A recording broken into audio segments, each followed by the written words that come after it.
श्री स्वामी समर्थ. शुभ सकाळ सगळ्यांना. आज सकाळी सकाळी का नाही भरपूर अशा शेवया आल्या होत्या बघा बनवायला आणि शेवया बनवायला घेतल्या. तर आता ना दुपारचे 2 वाजलेत बघा आणि भरपूर असं गरम होत होतं आणि असा अवतार झाला होता माझा आणि शेवया बनवायला चालू होतं आणि शेवया ना खूप छान असं शेवया झाले होते. तर आता ना माझ्या गव्हाच्या शेवया बनवायला चालू होतं.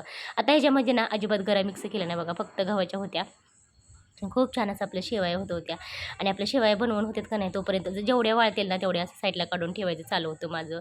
म्हणजे की दुसऱ्या बनवलेलं ते टाकायचं होतं मला त्याच्यावर लगेच. तर असं दिवसभर ना आज माझं काम असं चालू होतं. 2-2:30 वाजले कसं हे कळलं नाही आणि आता ना आत्या बघा 2-4 दिवस राहून आता निघाले होते त्यांच्या घरी जायला. तर आता ना संध्याकाळचे बघा 6:30 पावणे 7 वाजत आलेत. आता अलीकडं ना उन्हाळ्यामुळे 7ला दिवस मावळतो आणि सकाळी सकाळी आज दिवसभर ना सकाळपासून आज माझं गवतच आणायचं चालू होतं. तर असं मोठा ढिगारा लावला होता गवताचा.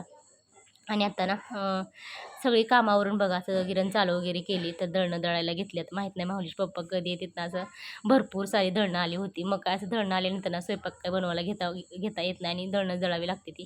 आणि आज ना माऊलीच्या पप्पाने असं येताना बघा भरपूर असं माळवं आणलेलं. आत्या ना गावाला गेल्या होत्या ना, त्यांच्या मैत्रिणीने बघा येताना असं मस्त अळूची पानं दिली होती.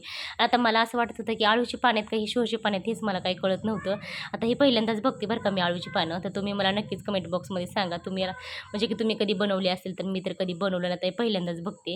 आणि आमच्या शेजारच्यांनी ना असं मस्त ताजी ताजी बघा कवळी कवळी ना देशी वांगी पण दिलेली होती आणि आत्यांनी येताना बघा कडीपत्ता वगैरे आणलेला. माऊलीच्या पप्पांनी पण सगळं माळवं संपलं होतं ना, ते पण आणलं होतं.